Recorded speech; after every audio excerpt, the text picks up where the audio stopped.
Here's the Steelers' kick team as they'll boot this one away. And it's a short kick, taken right around the 19. This drive in pretty.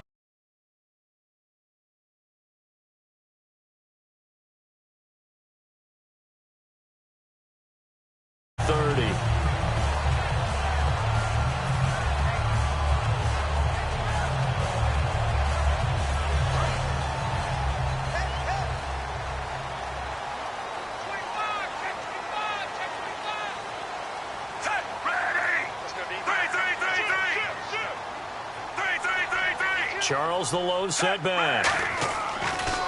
They look to throw on 1st and 10 with Flacco. The ball popped in the air and intercepted. Picked off by Brian Urlacher. Well, partner, that was not a good omen right there.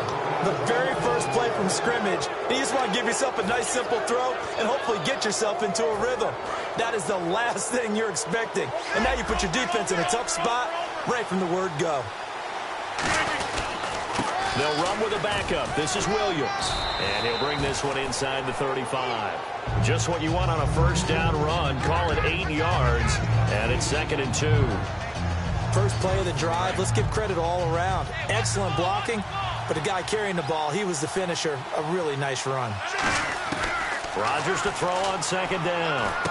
Evans has it left side. And he's going to get this down near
And now we get a peek at here for this Madden Ultimate Team matchup. Brandon Gaudin, Charles Davis ready to go in the booth. We hope you're ready to go at the controls. Let's play.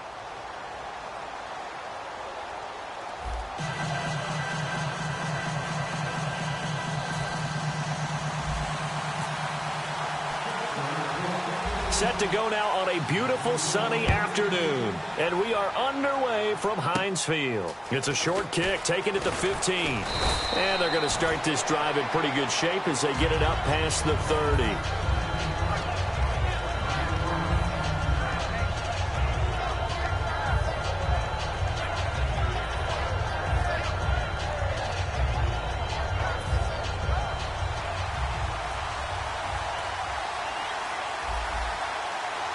They come out here in the eye. Now a man who was briefly a Steeler himself. This is LeGarrette Blount. And he will lose yardage here to the 31-yard line. It's a loss of a yard there, and now second down. So the Lions go backwards there, and unfortunately that's something they saw a lot in 2015. They had the fewest rushing yards of any team in the NFL. And it's one of those dubious titles that no one really wants to claim. Even teams who say, well, don't worry about running it because we throw it all the time. Being able to run it when you want to is a key to success in the NFL, and Detroit struggled doing that. Screen pass to Blount. It'll be a pickup of 8 on the screen, and it sets up a third down. For a second there, I thought that might break big. Screen pass, looked like it was coming together, looked like there was an opening. Still, ended up with a solid gain. Third play of this opening drive as they're looking at a 3rd and 3. Brady going to try and throw on 3rd down. Going underneath to Blount. And to the 42-yard line here and brought down there. Call it a gain of 3. And that'll bring up 4th down. Well, it wasn't a big strike, but that completion put them in really great range. What do we have now, 4th and inches? Yeah, it's not more than a half a foot. You know what I would do here? You would always go for it. I'm one of those guys. It'll be a pickup of only a yard, and they're able to convert here on 4th and inches. Man, you talk about a coach setting the tone on the first drive of the ball game. On his own side of midfield, he says, forget it, punting unit. We're going for it. And his guys are able to get him a first down.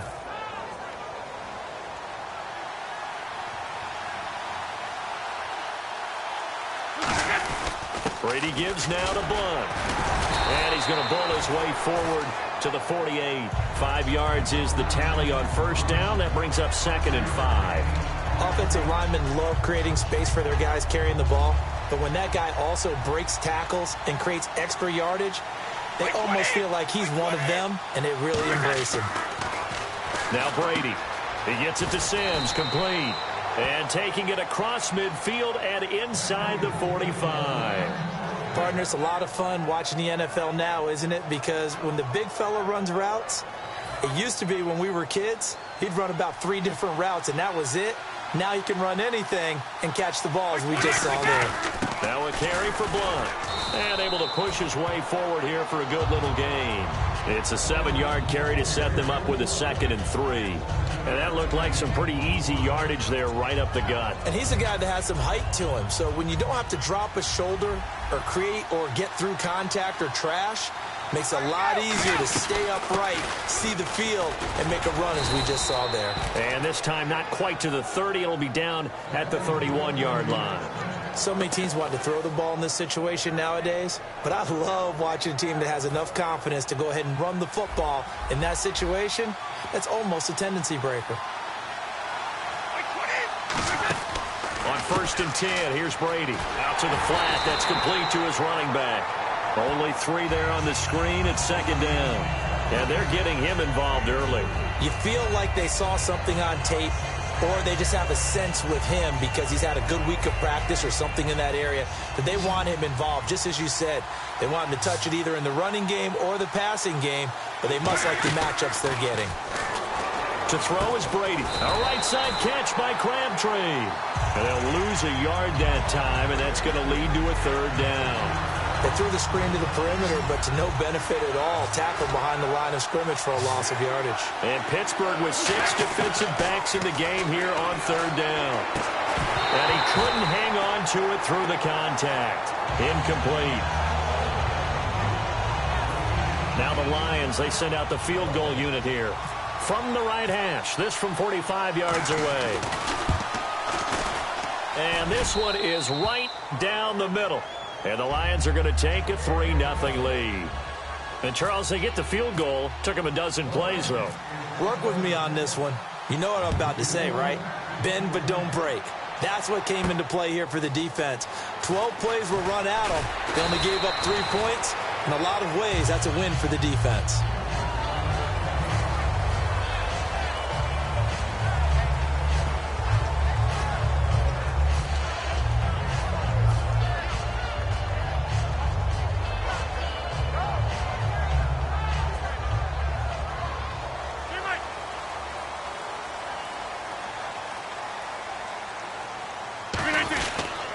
Now a carry for the veteran. This is D'Angelo Williams. And he'll take it ahead to the 28-yard line. 8 yards on the pickup, and now they'll have some options on second and short. Second down following the run. Back with Charles Davis, Brandon Gaudin. It's Steeler football to begin quarter number 2. They're looking at a second and short yardage to start things out.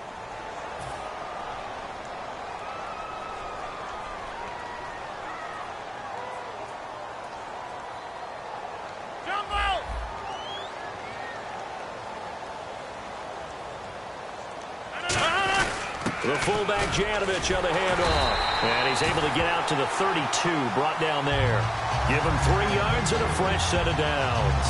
Well, not a lot of flash and dash on that play. Second and 2, and they hand it to the big man. And he ends up picking up a first down. A little bit of gray area there, though. But I think what they thought, hey, we hand it to him here. If we come back and don't get it, we still got another down to try and pick it up. Now a pitch out to Williams. Found a little room there as he's up to about the 37. It's a 6-yard pickup, and it gets him to second and 4. I know the toss play begins with the guy taking the snap and turning around and tossing it to the runner. But where the real intrigue is, can they seal the edge? Whether it's an offensive tackle or a tight end in the direction they want to run the football. If they do that, that's the result that you get, that type of a gain. If they don't, oftentimes it's not a very successful play. That's a good, nice, crisp run for a first down. I wonder if the defense might have been loosened up a little bit, maybe anticipating a pass instead of the run that they got. They'll run it now out of the gun. And he'll be taken down across the 50 at the 45 in enemy territory. How many times do we say in this game that speed kills, and it does it in so many different ways? In this case, you got a back who's quick and shifty, can make moves, make people miss, but also gets to and through a hole before it can close down. That's some of the benefits of that speed, not just outrunning people in the secondary, and that led to a really nice gain. They run it for the first time with a backup Murray. 5 yards on the carry, good pickup on first down. And there's a run to be happy with. Good, solid yardage. You'll take that anytime you hand the ball to a back. Now they'll throw with Rodgers. Throwing for his running back, and he's got him complete. A nice pickup there, 10 yards, and it'll move the sticks. 2 minutes remain here in the first half. Back to Heinz Field after this.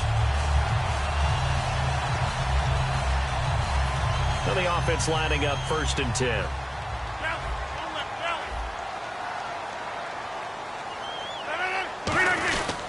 They'll hand it off now. Williams. And he's going to fight his way forward here for a modest gain. He'll get a nice chunk there on the first down run, and it's 2nd and 4. And once again, leverage wins. The offensive line, lower than the defensive front. They moved them and found some good space for the guy carrying the ball.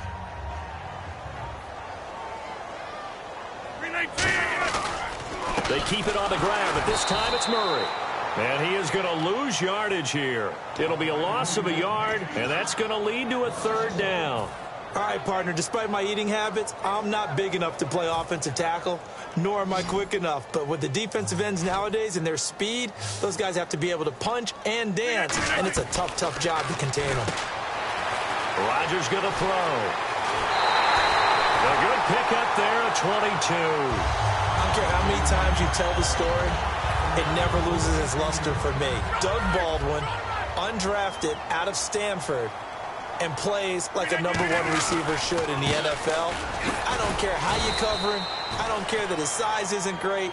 He's the one that typically comes up with the football. Absolutely. His roots go all the way back to Gulf Breeze, Florida, where he's from, right on the water near Pensacola, and then, of course, to Stanford, and, boy, he's been good. And a really long drive here, and it goes on and on.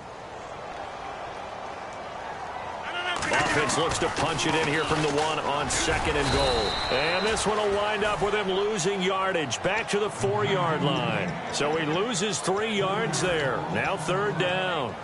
Did your high school have that same push them back cheer? I was a kicker. Well, it certainly worked. Didn't matter if we were kickers or not. That one worked, didn't it?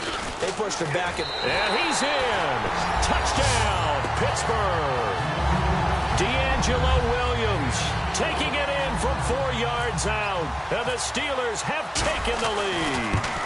And while that touchdown does not give them an insurmountable lead, it's still a lead, and that always feels good to a team. They'd love to take that into the lockers, but a little time left on that clock, so some work to do. I like that. I like how you're guarding against a letdown there. Already looking forward. Coaching them up from right up here in the booth. And, oh, he kicked it out of bounds. That's a big penalty. And this is where the rest of the team turns and stares at the kicker and says, you have one job. Execute it.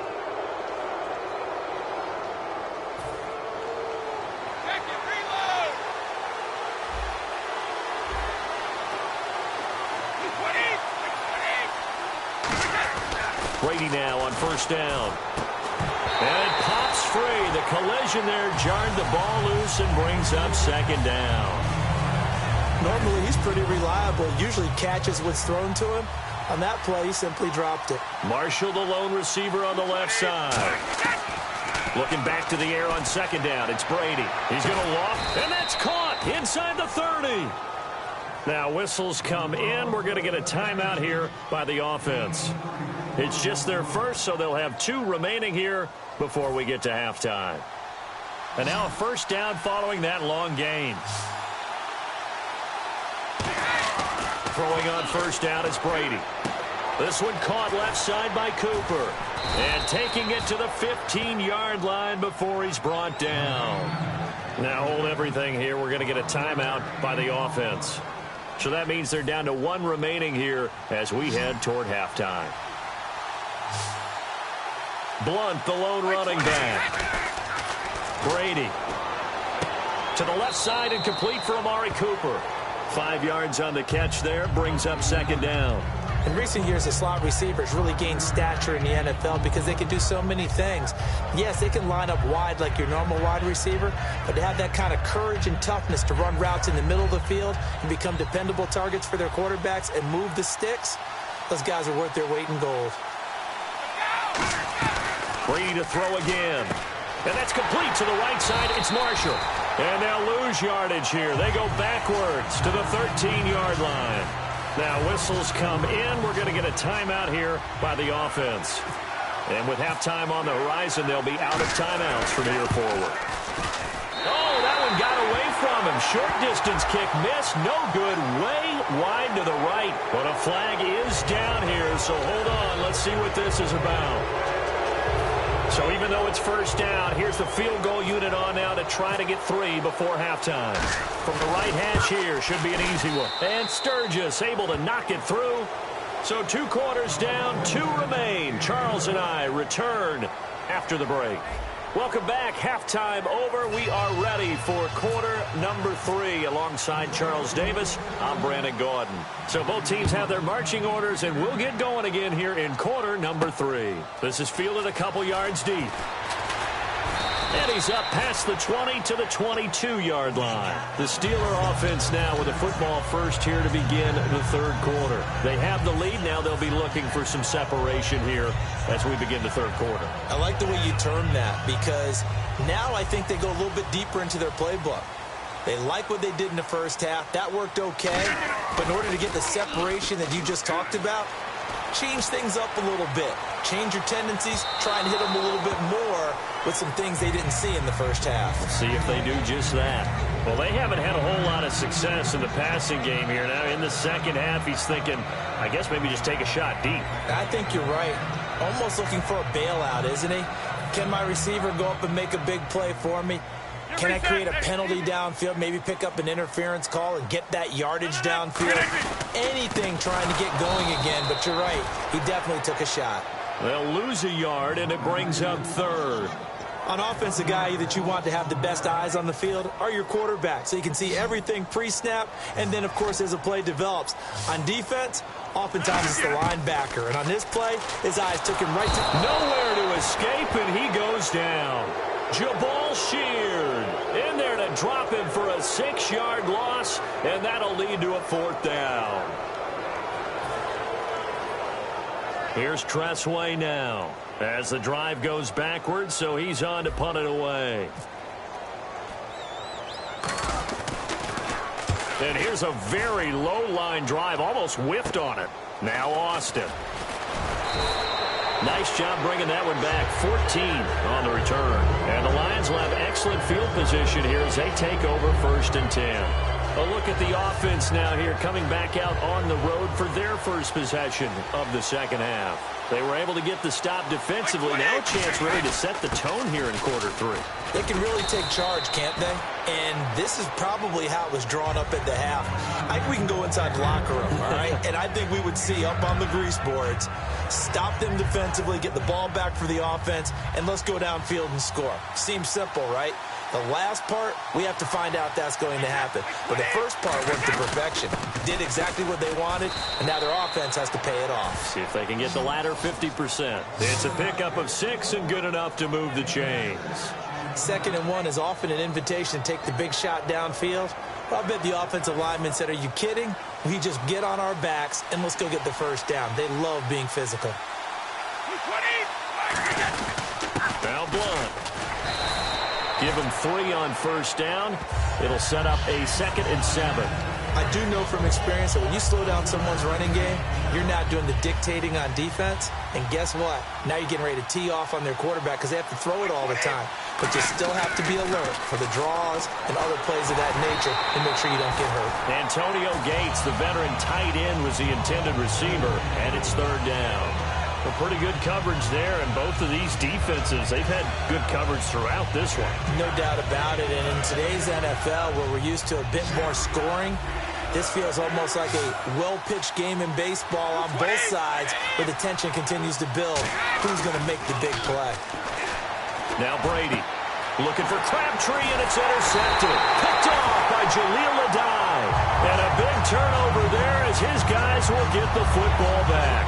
Pittsburgh's offense now heading back out onto the field. And a tight game after punting last time. See if they can get something going on this drive.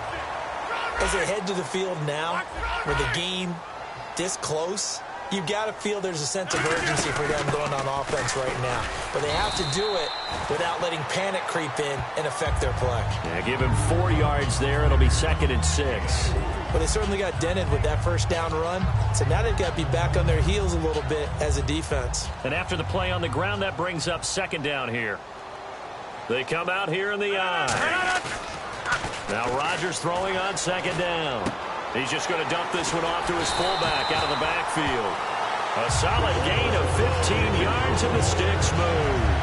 And they pick up a first down, and that came out of the fullback position. But as you and I both know, that doesn't necessarily mean that's a fullback playing in that spot. Well, times have changed, right? The old school fullback doesn't really exist anymore. We're not getting that same player out of college with all the spread offenses, not very many pro style, where you actually have a true fullback. We're having to make do in the NFL and put guys in that spot who emulate it but aren't necessarily that position. They send Green to the left on his own. And Rodgers is going to go down. He's sacked. Jabal Sheard in there to pick up his 2nd sack now of the afternoon. 10 yards to go on 3rd.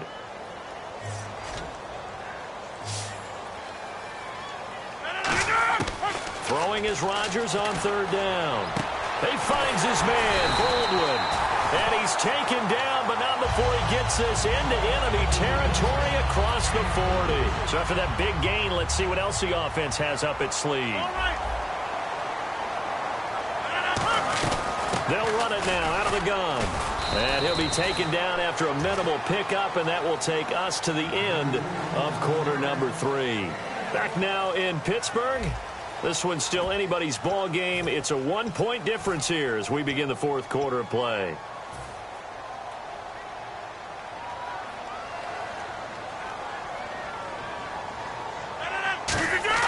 On second down, here's Rodgers.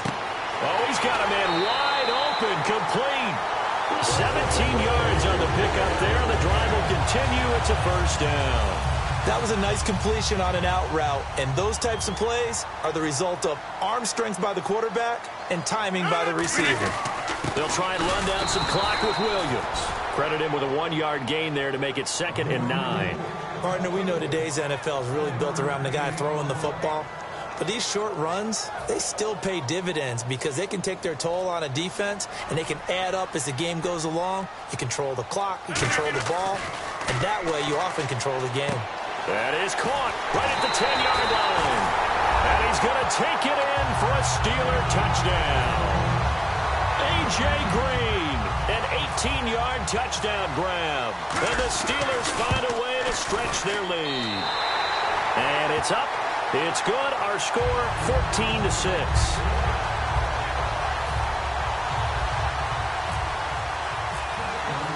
Here's the Steelers kick team as they'll boot this one away. That'll be taken in the end zone. And the decision to bring it out is going to cost him about 7 yards all told as he's taken down back shy of the 20. Here's the Lion offense now as they get ready to take over. And the interception thrown in the red zone last time. We'll see if they can rebound. I just have to think the last thing he said as they went back out there was, don't do that again. What do you think? What do you think? Yeah, I think that. I think that not only did he say that, but he also told him, let's put it in the end zone that it's supposed to be in, all right? The end zone we're trying to score. I know we're being a little bit facetious here, but the bottom line is take care of the football, and everything else should flow from there. Quick lesson, never ask the play-by-play guy a question. Hey, you're my partner. I know you're right there with me. And they went for a big play through the air on second down. Couldn't connect. Now it's third. Well, they went for the big play there, but that drop could really hurt their momentum.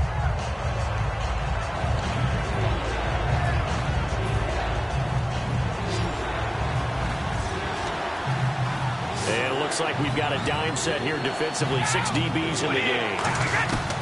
Throwing is Brady on third down. He's going to take another shot here. And incomplete here on third down. One of the toughest things about playing defensive back is pattern reading, trying to figure out what they're doing. And on that one, they had the fly, just sending a guy downfield with the in route accompanying it, what people call a dagger route, trying to hit the guy underneath after the clear out. In this case, though, they're not able to get it done. Yeah, they said forget the underneath route. They went for the guy on the fly, but as you said, incomplete. And that is incomplete.